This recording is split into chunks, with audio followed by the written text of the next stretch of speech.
இந்த வீடியோவில் some if function எப்படி கண்டுபிடிக்கிறதுன்னு பார்ப்போம். ஒரு கொஸ்டின் நான் இதுக்கு சொல்லிவிட்டு உங்களுக்கு எக்ஸ்பிளைன் ப்ராக்டிஸ் பண்ணுற மாதிரி இருக்கும் question. Use a formula to find the revenue for Romania in each month. So இதில் ரொமானியா வந்து ஜான்வரிக்கு எவ்வளோ டோட்டலாக, ஃபெப்ரவரிக்கு எவ்வளோ டோட்டலாக, மார்ச்க்கு எவ்வளோ டோட்டலாக, அந்த மாதிரி ஃபைண்ட் அவுட் பண்ணுறதுக்கு சம் இஃப் ஃபங்க்ஷனை யூஸ் பண்ணிக்கலாம். ஓகேவா? இப்போ நான் ஒரு மந்த்துக்கு பண்ணுறேன். ஃபஸ்ட்டு வந்துட்டு ஜான்வரிக்கு பண்ணுறேன். சம் இஃப் ஃபங்க்ஷன் பண்ண போகிறேன். ஏன்னா 2 க்ரைட்டீரியாவுக்கு மேலே இருந்தாலே, அதாவது ஒரு க்ரைட்டீரியாவுக்கு மேலே இருந்தாலே அது சம் இஃப்ஸ் தான். ஒரே ஒரு க்ரைட்டீரியானா சம் இஃப். 2 க்ரைட்டீரியாவுக்கு மேலே என்னென்ன இருக்குது? ரொமானியா ஒன்று இருக்குது, ரொமானியான்னு இருக்குது, மந்த் இருக்குது. ஸோ 2 க்ரைட்டீரியா, 2ஆக இருந்தாலும் சரி, 2க்கும் மேலே இருந்தாலும் நம்ம சம் இஃப் அதுதான் நம்ம எடுக்க போகிறோம். ஓகே, இருங்க. Equal to sum if ifs.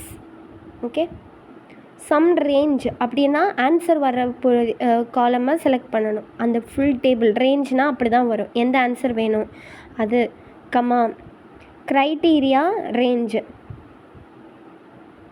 ஓகேவா? க்ரைட்டீரியா ரேஞ்ச் என்ன க்ரைட்டீரியா? நான் ஜான்வரி மந்த்து. ஸோ அந்த க்ரைட்டீரியா இருக்கிற ரேஞ்சுனால் அந்த ஃபுல் காலமை செலக்ட் பண்ணும். கமா க்ரைட்டீரியா என்ன க்ரைட்டீரியா, நான் இங்கேயே செலக்ட் பண்ணிக்கிறேன் ஜான்வரி. ஸோ இதை வந்து ஃபிக்ஸ் பண்ணிக்கிறேன். ஓகே, கம்மா 2வது க்ரைட்டீரியா எங்கே இருக்குது? ரொமானியா இந்த இடத்துல தான் இருக்குது. ஸோ அது ஃபுல்லாக ரேஞ்ச் செலக்ட் பண்ணிவிட்டு கம்மா ரொமானியா அதோ எங்கேயே நான் செலக்ட் பண்ணிக்கிறேன். ரொமானியா ஃபிக்ஸ் பண்ணிவிட்டு ஓகே கொடுத்தேன்னா வந்துடுச்சு. ஸோ அதே மாதிரி இப்போ எப்படி சம் இஃப் கேல்குலேட் பண்ணி ஜான்வரி மந்த்துக்கு பார்த்தோமோ அதே மாதிரி ஃபெப்ரவரி மந்த்துக்கும் பார்க்கலாம். அதே தான், equal to sum ifs. Sum ரேஞ்ச்னால் எந்த ஆன்சர் வேணுமோ அந்த காலமை செலக்ட் பண்ணிக்கணும். Comma criteria range. இப்போ ஃபெப்ரவரி மந்த்து, ஸோ அது இந்த இடத்துல தான் இருக்குது. ஸோ அதை செலக்ட் பண்ணிட்டு கம்மா அடுத்தது என்ன க்ரைட்டீரியா ஃபெப்ரவரி, நான் இங்கேயே செலக்ட் பண்ணிவிட்டு இந்த இடத்துல ஃபிக்ஸ் பண்ணிக்கிறேன், சேஞ்ச் ஆகக்கூடாதுன்னு. கம்மா அடுத்த க்ரைட்டீரியா இது ஃபுல்லாக அந்த இது select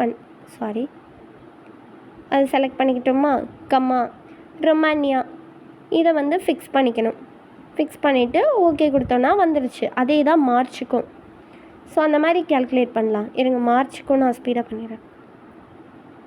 equal to sum ifs sum range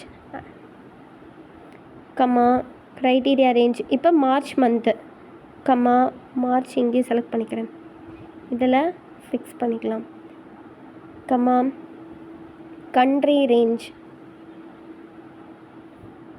comma Romania போட்டு செலக்ட் பண்ணிக்கலாம். அவ்வளோதான். அதே மாதிரி இதை சம் பண்ணிடலாம். டோட்டலாக உங்களுக்கு எவ்வளோ இருக்குன்னு சம்.